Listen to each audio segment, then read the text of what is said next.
Hello, you wonderful people, and welcome to another episode of Crime Centric. This being a show where it's about crime dramas that I watch. For today's episode, I'm going to talk about the latest episode of Good Girls. A lot of really interesting things went down in this episode, so let's break it down. Well, first and foremost, we're picking up with, Beth, getting prepared for her campaign, for city council and everything. But obviously, we also cut in with, the whole conversation between her, Dave, and Phoebe about because I thought it was really interesting because this is our first time ever really getting a more broad scale of what the whole operation is, because we've only known one side of things, and that's just the money laundering and the counterfeiting, but we've never actually known what the money actually was for. So Dave actually breaks down what ends up happening. Obviously, they're trying to follow it along, and I loved it. Just Beth and just be like, "Oh yeah, I'm the banker," because it's right. She basically was the in between that sets up. Well, she played. I guess we haven't seen her play the role of the banker since that episode, but I'm assuming she's continued to be the banker since then. We just never seen it, but. Basically, it's right, you paid the money, for protection for these particular businesses, while also legitimizing, because the money launders through them, but the money also represents hey, this is protection for you, but I get a kickback from the profits and stuff like that. So that's how the whole situation works. And then that basically the money goes to Nick, and Nick gets stuff built, and that's why he needs Beth on city council. The thing is, they just don't know what his next project is, and that's why they need her on city council. They get close to Nick to find out what it is.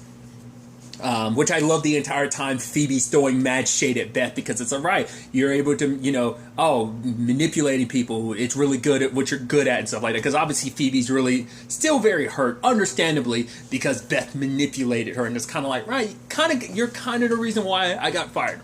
A combination of stuff, but you manipulating me and stealing from me super didn't help, me, quote unquote, misplacing evidence. So there's that whole aspect to it. But honestly, you have... It's right, Dave, do you have any questions? And then Annie's the only one to raise his hand. It's okay, so do we need to understand any of this for our deal? And it's no, because there is no deal. Neither one of them are in a position to actually give you a deal. It's I'm on vacation. She was suspended. She's trying to suspend it. No, it's on a vacation. It's no, you got suspended. So there is no deal. It's okay, so what does this benefit us? Well, by taking him down, none of you take the fall for it. So that's kind of on the plus side of things. So at first, I almost, for whatever reason, I almost thought Dave was going to say something the honesty of taking down a bad guy. It's no. It's no, the benefit is that none of you take the fall for the crimes that he's going, so right, we're more focused on taking Nick down, because I love that's also right. It's gang friends, fairy godmothers. Wait, is that what we're calling her? No. It's it seems like the best fit. And even Dave immediately goes so gang friend does it for his fairy godmother. And I love that he immediately jumped aboard. It's it's right, if it helps you follow along, sure, we're going to refer to Nick as that. But still. But it is interesting and weird, because even to the point, you even have Dean being wait, you're running for city council? She's yeah. And even him being kind of shocked by that, because because I think it's right, with all the criminal stuff you're all caught up in, you're going to work for someone honest, which, yes, there's an argument people be politics. Yeah, there's a lot of honesty in that. There's an argument to be there's a lot of criminal work in, the politics, so she'd be right at home. I mean, to be fair, Nick is a prime example of, crime does pay, to a certain extent, So I think that was a whole interesting aspect to it. But Dean kind of reports back to Breckenmeyer's character. Once again, I need to learn his name, but I'm just always going to refer to him as, I'm just Breckenmeyer's character. That's all it is. So it's a combination of him and the lawyer and everything. They're still holding back on the fact, because I love that whole thing about what was it, the teacup pigs. It's there's a challenge to basically save the teacup pigs, and it's does anyone here actually know what they look like? And one dude raises his hand. He's a teacup pig, and the dude puts his hand down, and it's all right. It's well, fine, we won't sign you up for it. He's no, you have to, because if I don't want to be the only one who didn't do it, because it's just going to make me look like a dick for not doing it, But obviously Dean's okay, she's running for city council and everything, and even then kind of thinking wait, whoa. And just right, another woman on top. I was what the? that line in particular caught my attention, and we'll get to that in a second. But I thought that was interesting. But I was like, right, so you're not going to tell Dean about, because it's like, oh yeah, that guy over there, don't you recognize your county DA? I was like, is he actually the county DA or is he bluffing? And turns out he's bluffing. I was like, because at first I was like, that doesn't make any. At first I'm like, that doesn't make any sense. Like, because like, right, you're also not telling Dean about the whole back deal you and Stan have, even though you're supposed to be buddy. But it's like, kind of, I guess it's part of like, it's almost like the pyramid scheme itself. Like you got to compartmentalize, not letting other people know what you like, only letting certain people in on certain information that, you know, to kind of draw them in, while also getting someone else some in. Like, I think it's a situation that's kind of benefiting him. But really quickly, what I think was fascinating, we learned about his circumstances, why it seems like he has such a vendetta against Beth. Part of me's like, I mean, it kind of, it's a weird thing. It reminds me of Married with Children, Al's little club of guys. Like, all they did was like complain about their wives and women.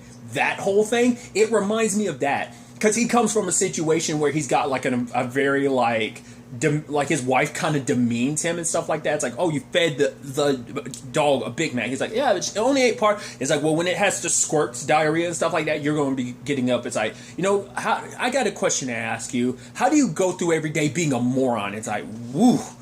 And Dean's in front of, like, sitting down nearby, and it's like, he's trying to put up with his strong front. Like, oh yeah, she's, you know, there's something in her system that's doing that. Like, I was like, oh wow. So it's like, so taking down Beth is, you know, in some metaphorical sense, like sticking it to all the women that put men down or something like that. So I'm like, so sticking it to Beth is like sticking it to your wife to a certain extent. I mean, I guess when he looks at Beth and all that she puts Dean through, it's like, right, you have to take the fall, you have to submit to your wife. Because, like, so once again, that's why I'm like, is everyone in that group like that, or is it just his characters that's going through that? But I'm like, that gives so much insight into why he does what he does, because he kind of has no control over his own personal life. So he's kind of got this little operation to kind of fill that void of like, right, here's something I have control of. He acts so tough, like he's like, oh, the way he talked to Stan last episode, like, oh, like he's trying to, like, he doesn't have control when it comes to his own marriage, so he's trying to find control in other avenues. I'm like, that's fascinating to find out that that's kind of how that character takes. That's amazing. But at the same time, this whole run for city council isn't going to be as easy as Beth thought it was going to be, because, well, for one, she's getting all these signatures because that's what she needs at first. And obviously, Annie's mainly getting people that Kevin knows. And, you know, but Ruby and Beth are actually getting people like, no, like, we're actually hitting up places like the school and the store on different days, getting everyone's signatures. Like, well, you got the names already. And so it turns out Denise, which I didn't expect that twist, she's actually running to fill that seat on city council. And she's got these little commercial ads and stuff like that. And just for Beth, it's like, right, like, why do people in slow-mo seem so much more important? And Nick is like, right, it's like, you know, she's like, I thought you said it was kind of mine to have. And he was like, I didn't expect Jesus to pop up, you know, because she's running on like having like, oh, the more religious side of things. So it's like, that kind of sways things. And then you have Beth be like, oh, can you kind of grease the palms? And he's like, grease the palms, like, kind of, he's like, what do you think this is? And she's like, I know what it is, wink, wink, nudge, nudge. Like, there's something that can be done here. And he's like, well, you could get, you know, kind of like a money situation. And she's like, oh yeah, like, you almost saying like, you don't have to sugarcoat it, I've been in that position. She's like, no, I'm talking about donors, and those donors show up at the strip club. That's so amazing. And it's like, oh, like dumping all of this money, and it's just like, yeah, they're selling t-shirts at the same time too. And I love that, like, you know, Beth is bringing her proposal to like someone official, and he's like, yeah, sure, I'll support whatever you want. And he puts in some money, the girl dancing, like, oh, come on, you could give some more to my girl. And it's just like, honestly, it gets shit done, so that's awesome. But I love that it's like, all right, like, they collect a good amount, Beth's doing her thing, Rio shows up being like, oh, like, are you really okay with, like, you know, it's like, oh, got a little cool operation here. It's like, yeah, that that blood relation of yours, whatever you want to call it, yeah, Nick, he's pretty good. Because at first he's like, oh, Nick, huh? Yeah, your blood relation or whatever, you know? And it's like, yeah, he's actually pretty smart. It's like, oh, you really think so? Like, you think he runs things? You know, at first, no, it was like, you really do everything he says? And then Beth had that one-liner, don't you? And I'm like, yeah. Got him, like, I was like, yeah. And Rio did not appreciate any of that because it's like, oh, because Rio's like, you think he runs things? It's like, oh, like, but, I mean, he kind of runs you and all that. And, like, Rio did not appreciate it. So it's like, all right, here, I got my money. Now put all that money away. She's like, no, this is for my campaign. It's like, he's like, no, you got an issue, take it up with, like, your city council or something like that. It's like, I'm the one who owns the strip club, so I'm taking up this money. Like, he was just being petty. To be fair, like, Beth was like, she was poking the bear doing what she did. She knew what she was doing, because it's like, for the first time in a long time, she felt like she had an upper hand over Rio. I mean, to be fair, she's working to take Nick down as well, but it's just like, just to be in a position, because she can tell that something there where, like, he has a little insecurities or whatever when it comes to Nick. And then later on, Nick confronts him about, like, yo, why'd you do that? And he's like, you know, once again, he got to put down his flag. He's got to state, like, no. Like, don't try and take what's mine. Like, Beth is mine. Like, she's something to be owned, you know? And it was a whole conversation about, like, you know, each one saying, you wouldn't have what you have if it wasn't me. Like, Rio's like, if I put in all the work to get what you have, but Nick's like, if it wasn't for me, you wouldn't have what you have. And it's like, yeah, then Rio's like, you wouldn't have her. And Nick's like, it isn't about her. Basically, like, if I were to take the fall, I'm not going to be the one. He's like, oh, so you're saying that you'd make sure I'm the one who takes the fall. So, once again, bad blood is rising, and interestingly enough, Beth is kind of a reason for that. Because regardless of everything, I think Rio, you can say whatever you want to, he does have a soft spot for Beth. He likes her because he's like, right, like, aside from, like, the mom thing, like, you being the criminal, that she's actually really good at what she does, so I think that's what attracts him to her, like, right. I think it's also like, right, because I saw your potential. I saw you for who you were. When you were nothing, I was there. I saw the criminal potential in you. And now, like, you act like a big boss now because you're rolling with Nick. But, like, I'm the one that discovered you. I know, it's like, it's almost like he's her manager in the entertainment business. I was there when you weren't booking gigs. Now that you're kind of like, you know, rising up in the ranks, like, you should be kind of showing me a little more respect and stuff like that, especially, like, all that we've been through, all that we've had, you know? So it's kind of crazy that Rio's kind of got that perspective on things. Once again, I think Nick just complicates things, at least to a certain extent, in his eyes because of all that. It's just fascinating dynamic that they've kind of got going on. But despite all that, it's like, okay, so what are we going to do to win all of this? Like, because now they have no money, and you have, like, Ruby and Annie, like, pitching ideas, like, you know, like a car wash or something like that. It's like, well, I guess we're gonna have to go back to robbing. It's like, well, we could get the ski mask. It's like, no, they have bike helmets. It's like, no, you can't hear anything on those things. It's like, and then Beth is like, I'm literally running on an anti-crime campaign, and it's like, and then you have, like, Annie be like, so? She's like, I can't do any crime. It's like, no, you can't do crime and get caught. That's what this is. It's like, that's the irony behind it, where Beth is kind of like, yeah, like, up until literally moments before you really needed to make this thing work, before, like, you know, Secret Service got involved again, well, currently vacationing and suspended Secret Service members, that it's like, you were just doing crime, but now it's like, right, like, it's interesting that she drew the line there. Like, I guess it's like, because she's trying to legitimately run, and it's like she knows any, like, crime stuff will, like, negate any of that. So I guess that's it. But it's like, no, like, you can do crime, just don't get caught. It's fine. And just like, even Ruby been like, the end of an era.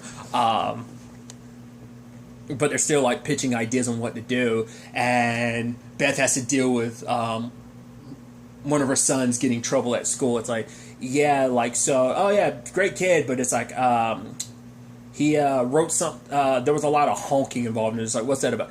He basically spray painted on the side of his school, honk if you hate Principal Clark.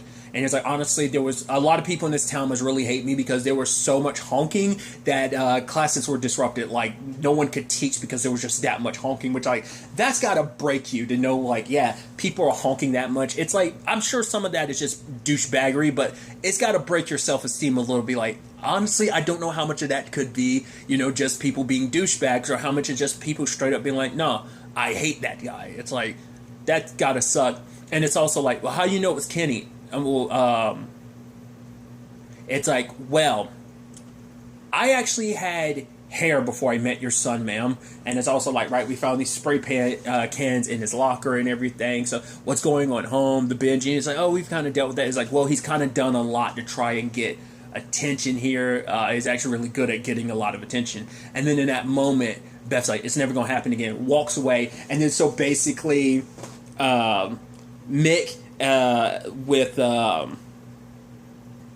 Ruby and Annie are had spray painted stuff, and now like Beth is using that as her campaign to be like, right, Denise said all this stuff about what she's going to do. I'm actually going to be out here doing something, and it's like getting rid of all these tags and stuff like that. That's what I'm doing, you know, because like when you see businesses like this, you know, and it's just like Beth's, you know, watching it with Dean and her son being like, what do you guys think? Kenny's like, can I get my iPad back? It's like, no, you're still grounded, you know?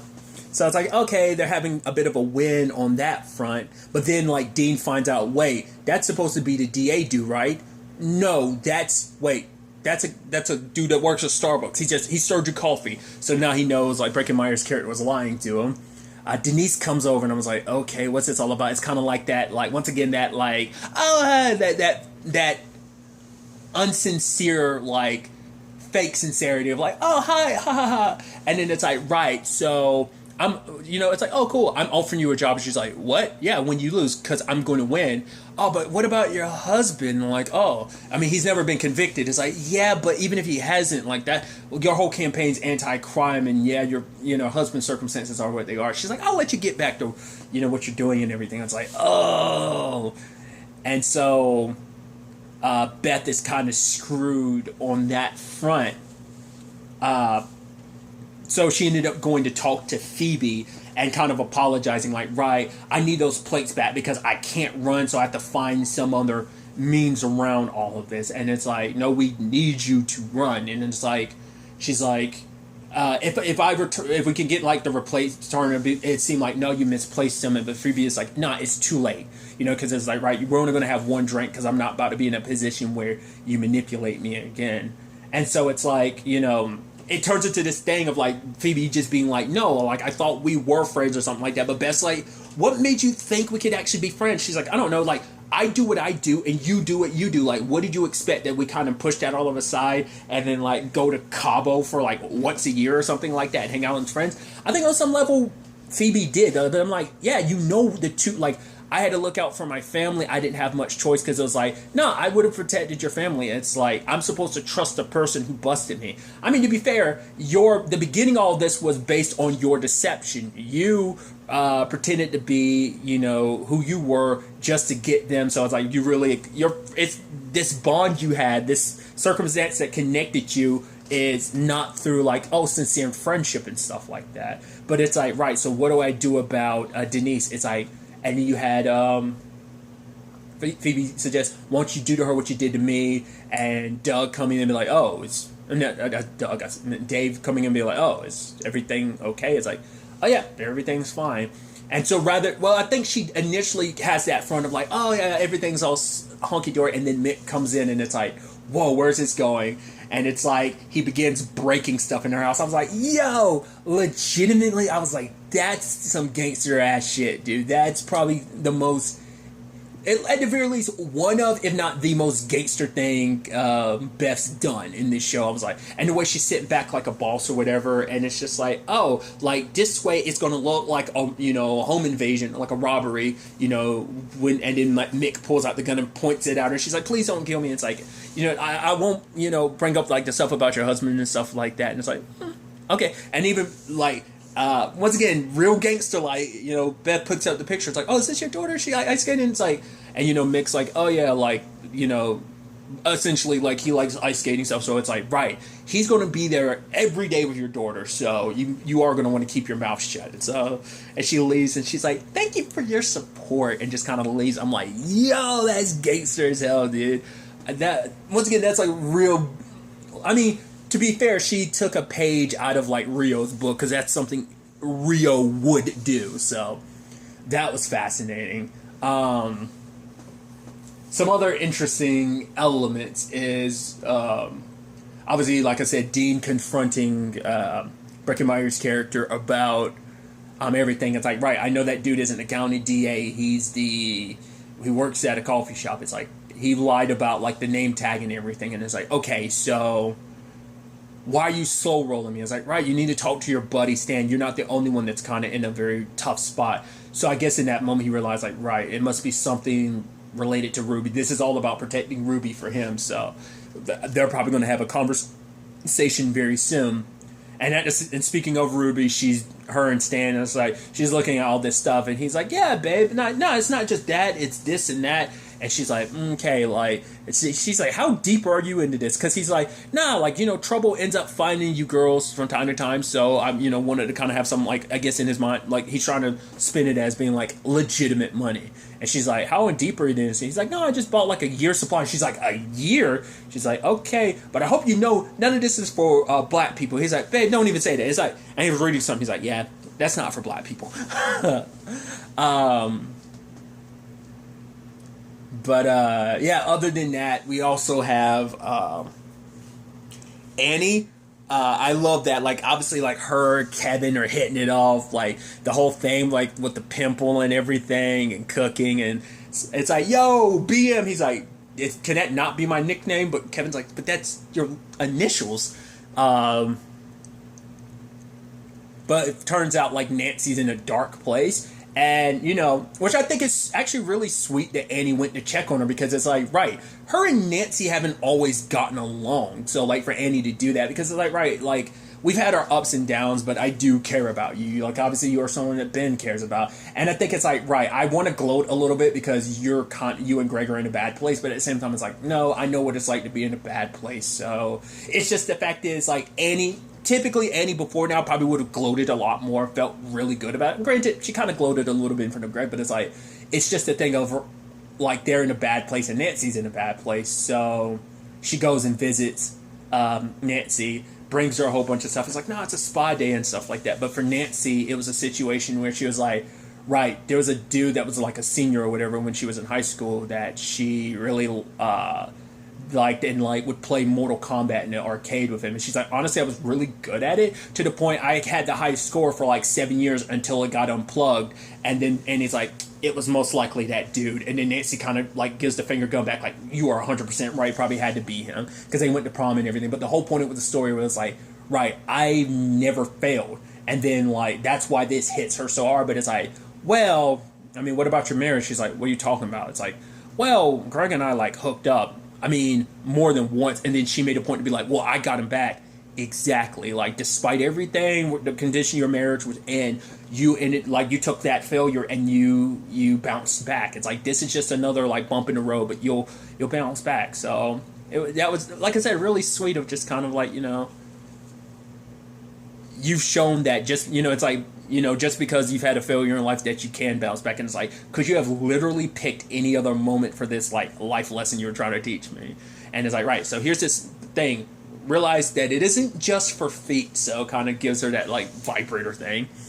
But then I love later on she's at our house and it's like, oh, Kevin's laughing with someone. She's thinking it's Angela, but it's like, I mean, like, nah, it's Nancy, isn't it? And she goes in there because she's like, oh, I don't want to get involved. And then it's like, oh, wait, it's you. And he's like doing Nancy's hair. And it's like, oh, like, yeah, did you know Kevin works at you? It's like, oh, yeah, it's a dog grooming place. And Nancy's like, what? And he's like, no, I'll take over. And then actually when she looks, he's like, actually, I can't believe I'm saying this, but he actually did a really good job. He got like all of your roots. I think he even did some highlights. He's like, oh, really?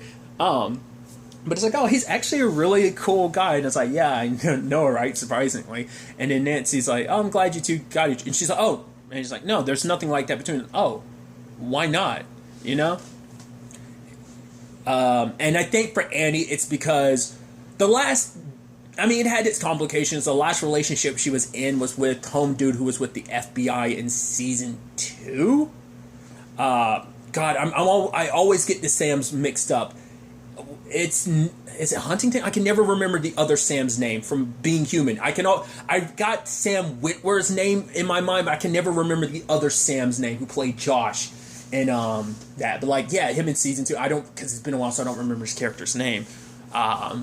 But yeah, I think that was like the last decentish relationship, but even that had its complications. So I think for her, she probably feels like, right, I kind of ruined a lot of relationships, but I think she took a lot of Nancy's advice, because obviously her and Kevin are actually really clicking, because she's actually able to see him in a different light. Because she for so long took him for granted, like, oh, it's a one-off like thing, and then like anytime he wanted more, she was like, oh, but now it's like, no, spending enough time with him.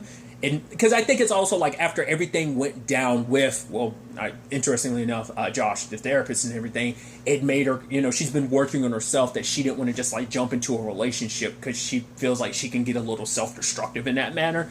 But I think she has been working on herself, and her and Kevin are hitting it off. And it's like, listen to what Nancy said, of like, oh, him being a good guy. And even, Annie saying like, yeah, and they've been like vibing recently. And he's like, oh, another pimple. And she's like, no. And then they start kissing. I'm like, oh, that's sweet. So that's cool.